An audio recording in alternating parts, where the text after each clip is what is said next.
मैं हताश हूँ। सुप्रीम कोर्ट का जो जजमेंट था राम मंदिर पर, मैं डिसअपॉइंटेड था। सुप्रीम कोर्ट का जो जजमेंट 370 पर, मैं डिसअपॉइंटेड। ये क्या इतिहास पढ़ा रहे हैं? मैंने इतनी विकृत दृष्टि से इतिहास का इंटरप्रिटेशन नहीं देखा है। ज्यादा आयु हो गया है और कुछ नहीं है।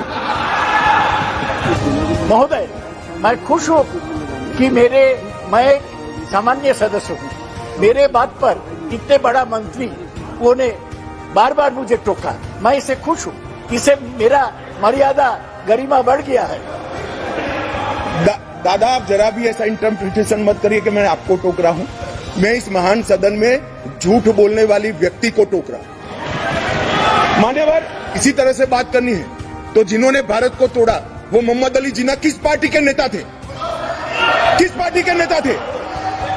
और मान्यवर, उस वक्त तो आज इनको मालूम नहीं है, श्यामा प्रसाद बाबू न होते, उन्होंने बंग न करा होता तो आज पश्चिम बंगाल भारत का हिस्सा न होता।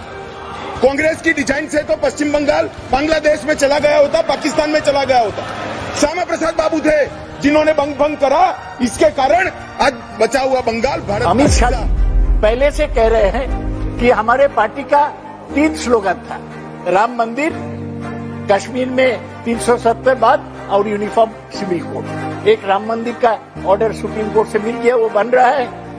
कश्मीर भी अब कर पाए हैं, यूनिफॉर्म सिविल कोड भी इस पर वो जंप करेंगे, क्योंकि यही बीजेपी का कम्युनल बोले, सांप्रदायिक बोले, डिवाइसिव बोले एजेंडा है। हम इसको खिलाफ है। हम अकेला रहेंगे तब भी इसको खिलाफ करेंगे। सर हमको बोलने दिया जाए। इतने वरिष्ठ सदस्य क्या बोल रहे हैं? यूनिफॉर्म सिविल कोड हमारे संविधान निर्माताओं ने हमारे गाइडिंग प्रिंसिपल में रखी हुई बात। जिस चीज को आप जिसको भगवान मानते हैं वो जवाहरलाल नेहरू ने हमारे गाइडिंग प्रिंसिपल में रखा है, डायरेक्टिव प्रिंसिपल्स में रखा है। वो संविधान निर्माताओं ने रखा है कि आने वाले दिनों में देश के विधानमंडल और देश के संसद मंडल किस दिशा में चलने चाहिए। इसलिए ये इनको मालूम नहीं है कि वो क्या बोल रहे हैं। और इसी प्रकार से अगर बात करनी है तो इस विषय पर महोदय मैं चर्चा करने के लिए तैयार हूं, अगर इस विषय को आप अनुमति देते।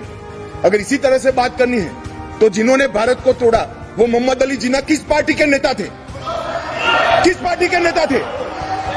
और मान्यवर, उस वक्त तो आज इनको मालूम नहीं है, श्यामा प्रसाद बाबू न होते, उन्होंने बंग न करा होता तो आज पश्चिम बंगाल भारत का हिस्सा न होता।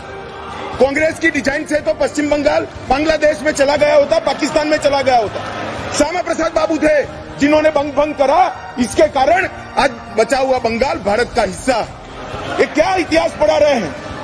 मैंने इतनी विकृत दृष्टि से इतिहास का इंटरप्रिटेशन नहीं देखा है। दूसरा बंग केवल और केवल श्यामा प्रसाद मुखर्जी के कारण हुआ। ओके, श्री ए राजा जी, हम बोलेंगे, हम खत्म करने वाले हैं। मैं बहुत खुश हूँ। आप वापस आगे बात मत करो। सर महोदय, मैं खुश हूँ कि मैं एक सामान्य सदस्य हूँ। मेरे बात पर इतने बड़ा मंत्री ने बार बार मुझे टोका। मैं इससे खुश हूँ।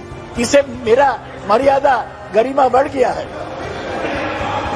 दादा, आप जरा भी ऐसा इंटरप्रिटेशन मत करिए कि मैं आपको टोक रहा हूँ। मैं इस महान सदन में झूठ बोलने वाली व्यक्ति को टोक रहा हूँ।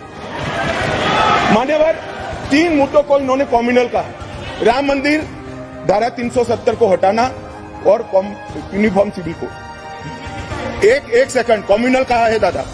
मान्यवर,